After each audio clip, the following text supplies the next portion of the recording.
განხილული იქნება მათთვის მანდატების შეწყვეტა და რა თქმა უნდა მათ შეუწყდებათ მანდატები. აღარაფერს ვეღარ გამოასწორებენ, უკვე გასცენილი საკმარისი გაცდენები აქვთ. გიორგი გახარიას პარტიის წევრებისთვის მანდატების გაუქმების დრო ახლოვდება.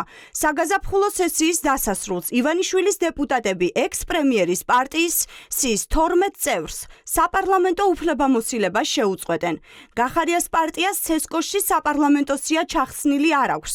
ამიტომაც ჩნდება კითხვა, რას უნდა ველოდოთ ყოფილი პრემიერის პარტიის სის მომდევნო 12 წევრისგან. 12 დეპუტატი გახარიას პარტიიდან თავად გახარიას ჩათვლით შატალოზე იყო ერთი სესია, აცდენდა ყველა სხდომას. მიუხედავად ამისა, იღებდნენ პარტიულ დაფინანსებას, არ იღებდნენ დეპუტატის, არ ვაძლევდით მათ დეპუტატის ხელფას. გახარიას პარტია არც მალავს, რომ პარლამენტში მანდატის ფორმალურად შენარჩუნება საბიუჯეტო დაფინანსების მისაღებად სჭირდება. სწორედ ამიტომ ცესკოში სიის ჩახსნას არც ამჯერად აპირებს, რაც იმას ნიშნავს, რომ სიის მომდევნო 12 წევრი დეპუტატის მანდატს ავტომატურად მიიღებს.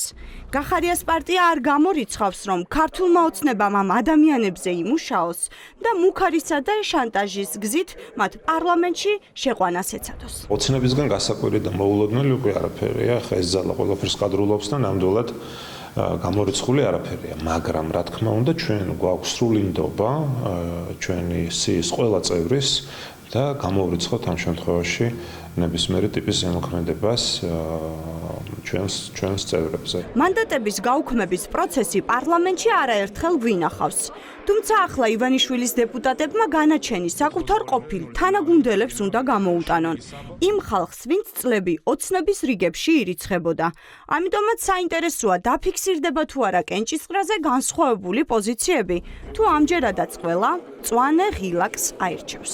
პირადად ძალიან საინტერესო იქნება ის ადამიანები, ვინც ამაში მხარს და ანუ რაღაც მონაწილეობას მიიღებენ. უბრალოდ ამ სიას დიდი ხანი შევინახავ პირადად მე ჩემთან მიმართებაში. ბევრი დეპუტატი ძალიან მაინტერესებს მათი პოზიცია როგორ იქნება და დიდი ხანი შევინახავთ ამ სიას და მე უბრალოდ რაღაც მომენტში არ ეწყინოთ, რომ მათ ოდესღაც თავის თავს არ იყოთ გამბედაობა და ასე შემდეგ და ასე შემდეგ. მე ვამბობ ჩემთან მიმართებაში პირადად. გიორგი გახარიას პარტიისთვის პარლამენტში არ შესვლის მთავარი მიზეზი 26 ოქტომბრის საპარლამენტო არჩევნების გაყალბებაა.